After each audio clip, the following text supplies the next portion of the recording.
I must tell you something about the madness from where I come. After 2 lifetimes of heartbreaking sadhana, very intense, very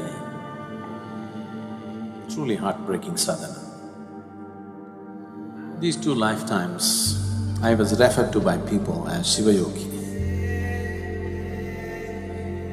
And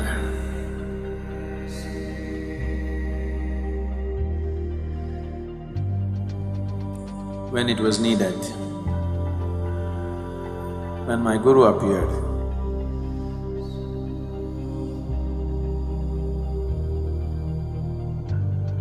and when he felt he did not feel fit to touch me, he touched me with his stick. And everything that needs to be realized was realized.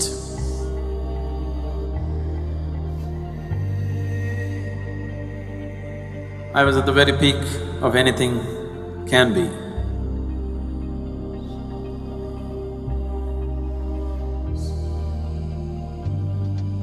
So, that being was referred to as Shiva Yogi, trying to fulfill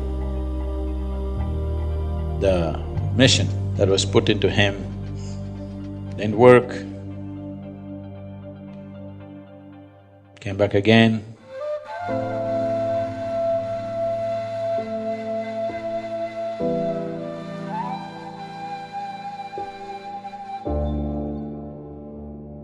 Sadguru Shri Brahma. It was in Trichy that Sadguru Shri Brahma chose to spend more time.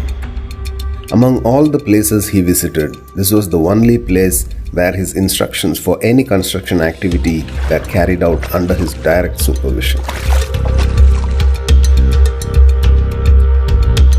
He stayed in Trichy long enough for people to know about him and even come and sit in his presence.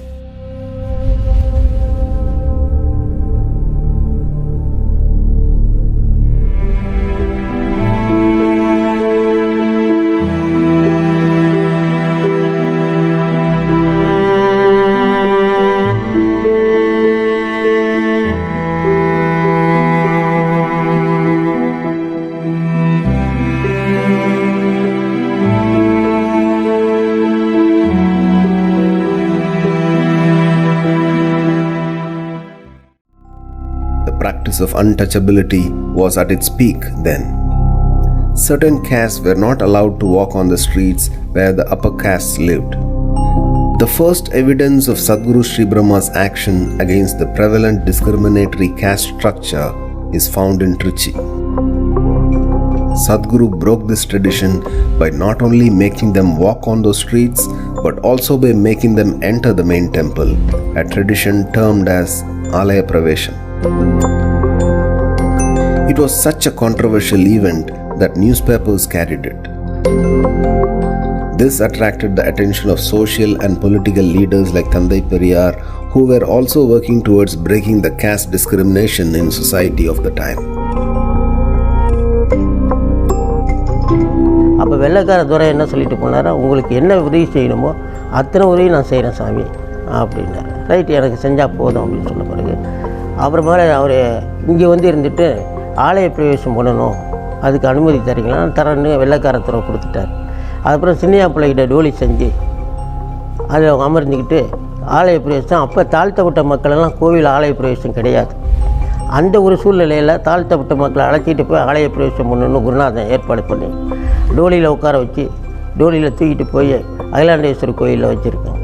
அப்போ அங்கே இருக்க ஐயருங்களாம் என்ன பண்ணியிருக்காங்க, இவங்க சாமி போகலாம், இந்த தாழ்த்தப்பட்ட மக்களை அனுமதிக்க முடியாது, அது சட்டம் கிடையாது அப்படிங்கும்போது சாமி என்ன பண்ணாங்க அப்படின்னு சொல்லும்போது நீங்கள் முன்னாடியே எச்சரிக்கையாக சொல்லிட்டார், கீழே இறக்கி வச்சுருங்க அப்படின்ட்டு. இறக்கி வச்சோடனே இதை வெள்ளைக்கார துரைக்கிட்ட, அதாவது அவனுங்க என்னென்னா இப்போ கலெக்டர்னு சொல்கிறான், அப்போ துரைன்னு எடுத்துக்கிறாங்க.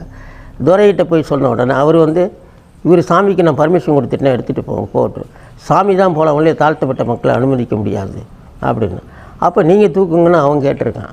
நாங்கள் தாழ்த்தப்பட்ட மக்கள் தூக்கின பல்லக்கை நான் தூக்க முடியாது அப்படின்னு. அப்போ சாமி போகலான்னு சொல்லிட்டு பர்மிஷன் கொடுத்து அப்போவே ஆலய பிரவேசம் தாழ்த்தப்பட்ட மக்கள் இல்லை அங்கே அனுமதித்தார். அங்கே அனுமதி இந்த நிகழ்ச்சி பண்ணி தாழ்த்தப்பட்ட மக்கள்லாம் கோவிலில் எல்லா தாழ்த்தப்பட்டவங்களும் இந்த பகுதியில் இருக்கவங்களும் அழைச்சிட்டு போய் ஆலய பிரவேசம் பண்ணிட்டு வந்தார். பண்ணி இங்கே அமர்ந்திருக்கும்போது பெரியார் மேலே சென்னையிலேருந்து கால்நடையாக வந்திருக்கிறார். வந்து பெரியார்கிட்ட வந்து என்ன சாமி வந்துருக்கீங்களான்னு இவரு நம்மளும் உட்காந்துருக்கலான்னு அவர். அப்போ அந்த நேரத்தில் பெரியார் ஆன்மீகத்தில் தான் இருந்த ஒழிய கட்சி தலைவராக கிடையாது. அவர் வரும்போது காசிக்கு போயிட்டு திரும்பி வந்து மெட்ராஸ் சென்னையிலேருந்து இங்கே வந்திருந்த நேரம் 1915 இங்கே வந்தது. அப்போ பெரியார்கிட்ட சொன்னாராம், ஆன்மீகத்தில் ஜனங்களுக்கு வந்து செய்ய முடியாது, ஆன்மீக வழியில் சட்ட திருத்தங்களை கொண்டு வர முடியாது, ஜாதி மதம் ஒழியணும், அனைவரும் கல்வி போகணும், அதுக்கெல்லாம் உன்னால் முடியும். நீ இன்றைக்கி சாதாரண மனிதன் பின்னாடி பெரிய தலைவராக உன்னால் முடியும்னா ஐயாவோட அருள்வாக்கு இருந்தால் நான் செய்கிறேன் அப்படின்னார். கண்டிப்பாக நீ பெரிய தலைவராக அரசியல் தலைவராக அது உன்னால் முடியும். அப்படி செய்யும்போது நான் இருப்பனோ இல்லையோ நான் கொடுத்த வாக்கை உனக்கு நான் இந்த இடத்துல உன் பெயர் நிலைக்க நான் ஏற்பாடு செய்வேன் அப்படின்னு சொல்லிட்டு நான் இது மாதிரி செய்கிறேன்னு சொல்லிட்டு அதே மாதிரி 3 தடவை வந்து பெரியார் இந்த இடத்துல பார்த்துருக்கார். அதே போல் வெள்ளைக்காரத்துறை சாமி இங்கே தியானம் பண்ணிகிட்டு இருக்கும்போது வெள்ளைக்காரத்துறை நான் எது வேணாலும் செய்கிறேன்னு சொல்லும்போது இந்த மண் குழி அப்போ கோயில் கட்டலை மண்ணில் குழி தோண்டி புதைச்சி தியானத்தில் இருக்கும்போது அவர் துறை வந்து அடிக்கடி சாமியை பார்த்துட்டு போயிருக்காங்க. அப்போ இருக்கும்போது சாமி தியானத்தில் இருக்கார், இந்த ரயில்வே லைனை நேராக ஸ்ட்ரைட்டாக வந்தால் சாமி உட்காந்துருக்கு பாதுகாப்பு இடைஞ்சல் ஆகும்னு சொல்லிட்டு இந்த ரயில்வே லைனை அப்படியே வளைவு கொடுத்து டேர்ன் பண்ணி பிரிட்டிஷ் கவர்மெண்ட்டுக்காரனே சாமிக்கு உபகாரம் செஞ்சுருக்காங்க. சின்னையாப்பிள்ளை கூப்பிட்டு சொல்லியிருக்காரு, இன்றைக்கி தோப்பாக இருக்கிறது பெரிய நகரமாகும், அந்த நகரமாகும்போது நான் பெரியார் அந்த நிலைக்கு பின்னாடி ஜாதி மதம் ஒழியணும், அனைவருமே கோயிலுக்குள்ளார ஆலய பிரவேசம் பண்ணும்போது அது இவரால் முடியும். அந்த மாதிரி ஒரு நிலைமை ஏற்பட்டால் இவன் பேரை இங்கே வைக்க வேண்டும்.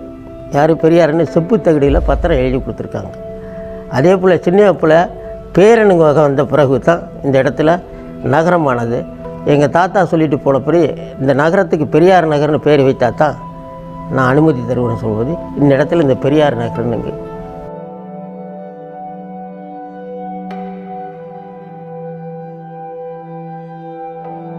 சுவாமிஜியே இந்த இடத்துல கோகோ கோயில் கட்டினாருங்க, வேறு யாரும் இல்லை. எண்கோண வடிவில் அவர் தியான மண்டபத்தில் 10 அடி மொத்தம் 12 அடி கீழே போய் அடியிலே உட்காரும் போது சமணம் போட்டு இப்படி உட்காந்துருக்க அளவு தான் அந்த இடத்துல இருக்குது, மற்றது எதுவுமே கிடையாதுங்க.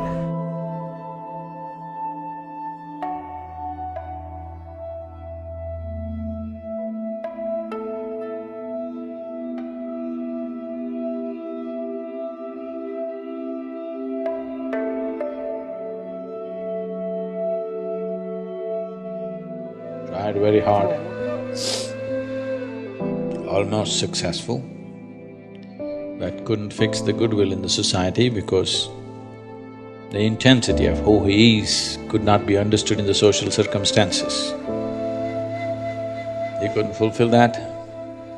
He prepared a few people and then went up the mountain. He was checking himself, why has he failed? He's got everything. Why is it didn't happen? He knew it's not that he lacks the competence, it's just that he did not garner the social support that was needed. So he went up the mountain for the last time.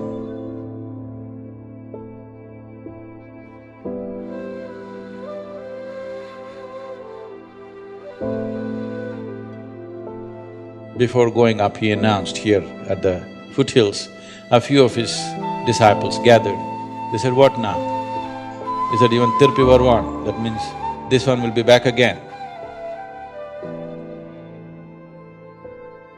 And he went up the mountain for the last time.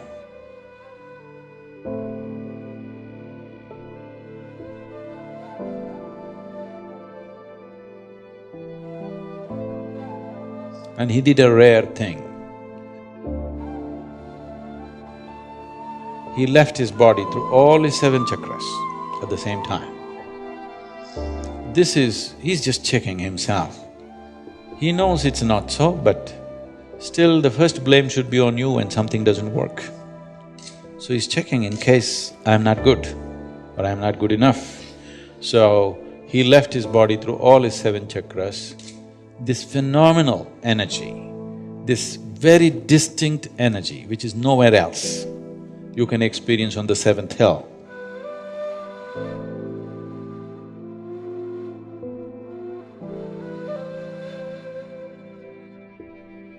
It's very, very different from anything that you would find anywhere. It's distinctly different. So with that done, he knew what is the problem is you didn't handle the circumstance properly.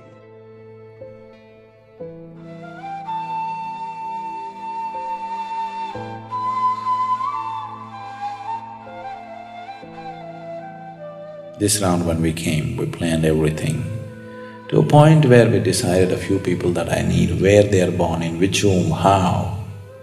Everything was planned, it went accordingly.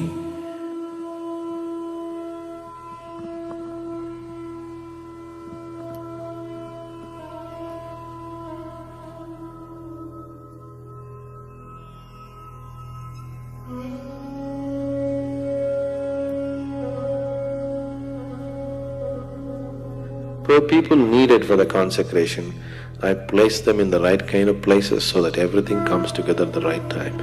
In spite of that, took it 18 years of preparation in this life to put it together, to put the people together, to remind them of their past, to get them there. Now this is too fairy tale-ish for you, but this is something that's a living reality for us.